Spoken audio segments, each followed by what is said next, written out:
thiên thu thiên him mi ngai thang u FSC kwa mi ten hena ti to ko la le khathon bunga na chang som thum pathum FSC bunga chang som thum pathum engpo ni se tu point mani ai mangai angin mani pui mangai thek sela nu pui point na pasal lau thiam ro se pathian ne thu kan se te kan satan mal so ro se amen ei voina hian biakin hongin in nei kan han ne ya kan ko thanin na lo mum le mai ni kum akhan dia ko na in nei tir kan he biakin hong hian kan biakin a hian kan nei lo kan lo ni ka sia ei kum bul kan tan phata biakin honga in nei kan han ne ya nula kan wa he kan nei chewa in nei tu rani mi sing te om dan tu ra pathian na ru te nia in nei hi chu bang chuanin in nei tu rani nula tang bang ren hi a thaber chuang lo ti kha abi kin thalai te kan sa du ani nimina counseling kan na ya rehearsal uluk takin kan nei to a banaba sa om dan tu te beki om dan tu te kan sei na sa to ani chung kwa anom dan tu te mai sia ina ati tu te mi pai na ati tu te mi malin nei na ani rolin su poi nei na ni ti te thengin kan soya in hial engemo thu in ba pal om thiania chunga po chuan midang kan kai faklo tu maninu pachunga ti to tu rani ti te kan soya poi saman dan thengin some siam dan thengin kan soya ni thom therapia nei tum lo tu kan poi salam khu to kin nu in nu chuan thil angai ko thiam thu rani thenom nu ne ya pian ha ve se tum tu rani lo ti thengin kan soya chu wang chuan hoina chuan hoi te kan soi kan du chu pathian chu kan siara kan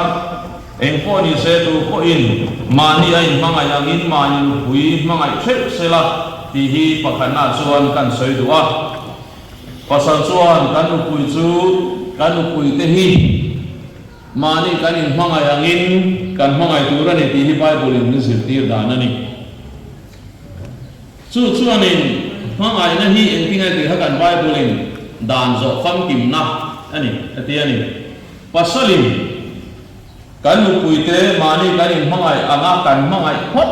chuan in chen chu a har watang voina hian barnabas a hian anu pui pe ki hi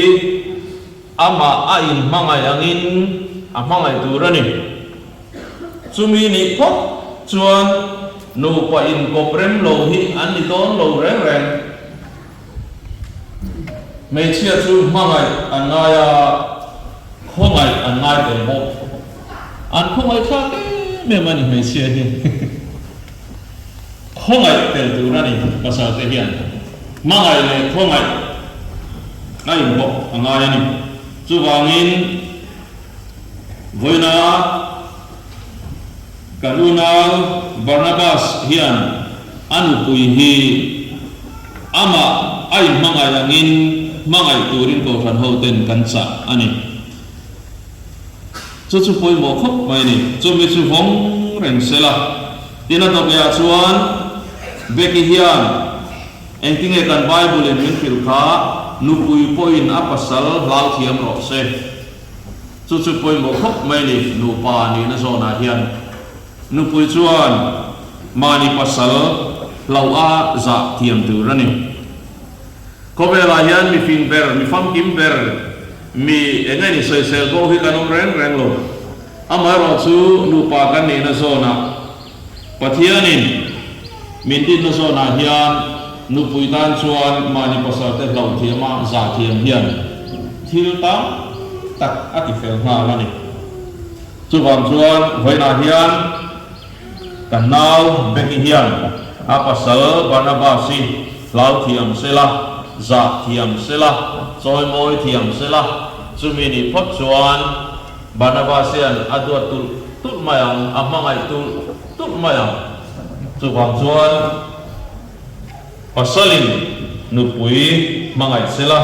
nupui poin mani pasal lawa za thiam tu Sutiang taka nu panuhin mancuan nu paling tak nu paling kopren tak ini yang tihi kan bisa tani pathirin itu kan soite kan satan maksud bose amin.